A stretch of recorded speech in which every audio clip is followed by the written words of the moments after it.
Fala pessoal, tudo beleza? Olha só, esse vídeo aqui é o Astronomia em Gotas Parte 2. Nele está sendo abordado o conceito de meteoros, meteoritos, cometas, satélites e, em especial, aí também a Lua, tá? Que tem alguns movimentos interessantes que ela faz. Aproveita o vídeo aí, falou? Abração para vocês! Com relação aos meteoros, gente, ele ocorre um meteoro quando ele entra na atmosfera terrestre, tá?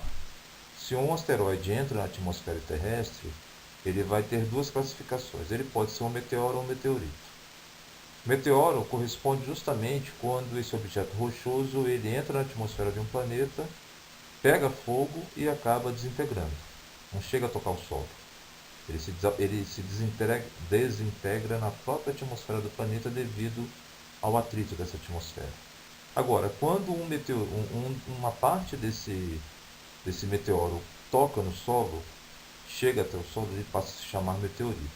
Existem vários tipos de meteoritos. Tá? Aqui no slide eu coloquei justamente um exemplo de um meteoro, que você vê aí a bola de fogo entrando na atmosfera terrestre, como também você vê do lado um meteorito encontrado, que ele tem um nome específico chamado de siderito, que é um meteorito basicamente metálico. Tá?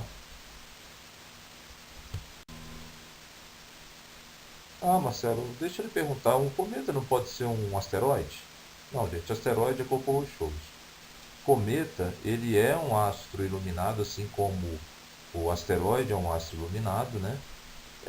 Só que o cometa ele tem uma característica que a maior parte dele é formada por gelo. A maior parte da composição desse corpo celeste é feito por gelo, tá? Quando esse astro chega próximo de uma estrela, é, aparece três partes. Primeiro, você vai ter o núcleo, que é onde está o corpo principal do cometa, né?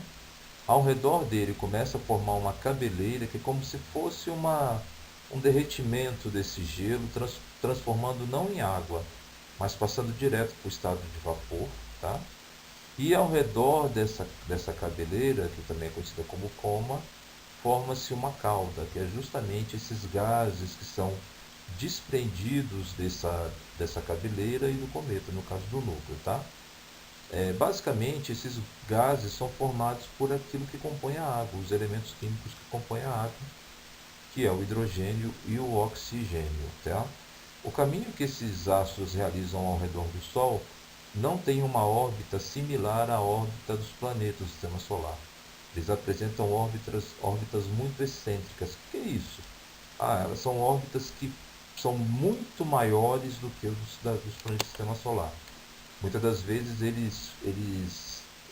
alguns astrônomos chegam a dizer que eles vão a lugares bem longínquos do Sistema Solar e depois retornam. Por isso que alguns demoram muito tempo para passar próximo da Terra novamente.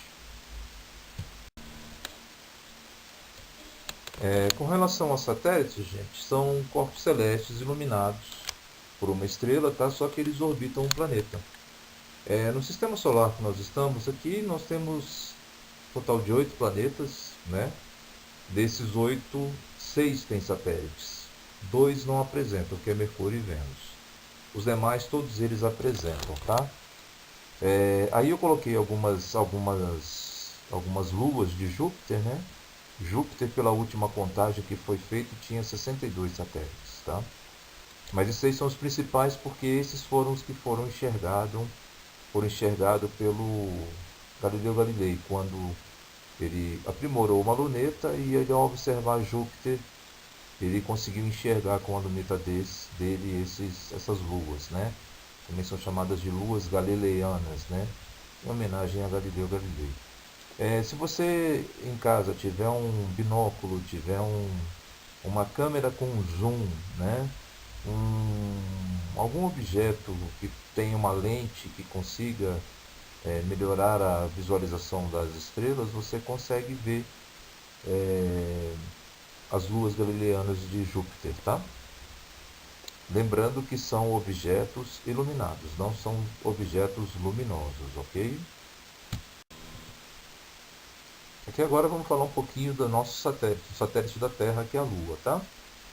A Lua, gente, ela tem três movimentos básicos aí, tá? A rotação, que é o que ela gira ao redor do próprio eixo, né? E uma coisa interessante é que a rotação da Lua, quando ela se apresenta, nós aqui da Terra olhamos para a Lua, a gente sempre vê a mesma face. A gente não consegue, quando ela está refletindo a luz do Sol, a gente não consegue enxergar o outro lado da Lua. A gente sempre vê a mesma imagem da Lua sendo mostrada para a Terra, né? Por que que isso ocorre? É porque a gravidade terrestre ela influencia neste movimento da Lua e faz com que a velocidade da rotação da Lua seja freada, como se a Lua fosse freada, diminui. E isso faz com que ela sempre apresente a mesma face para a Terra, tá?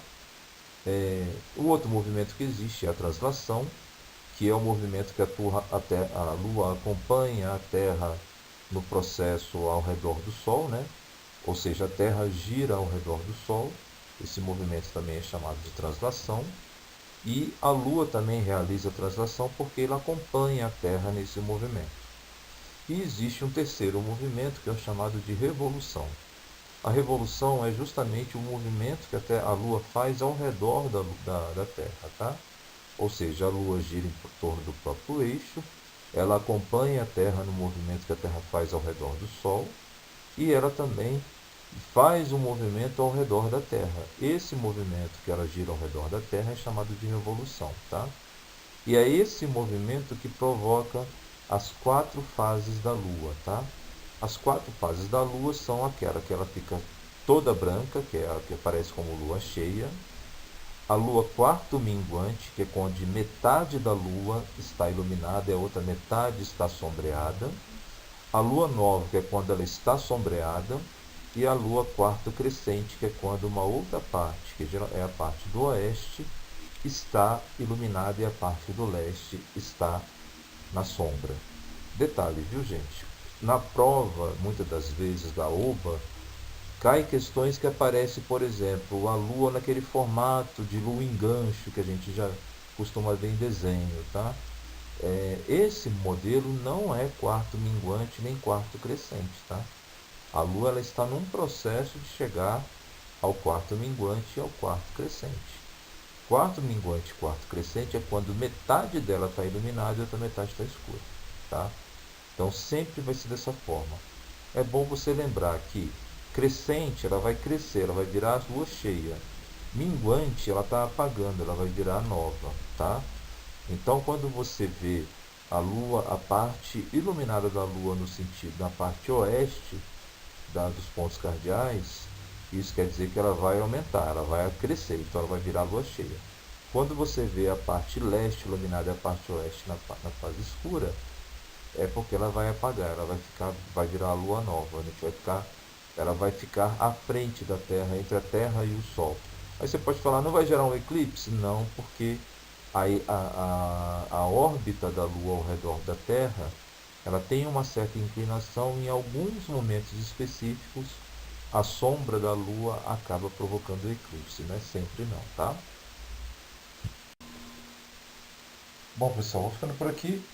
Espero que vocês tenham gostado do vídeo e logo logo estarei lançando o Astronomia em Gotas parte 3. Falou, um abração para vocês. Valeu!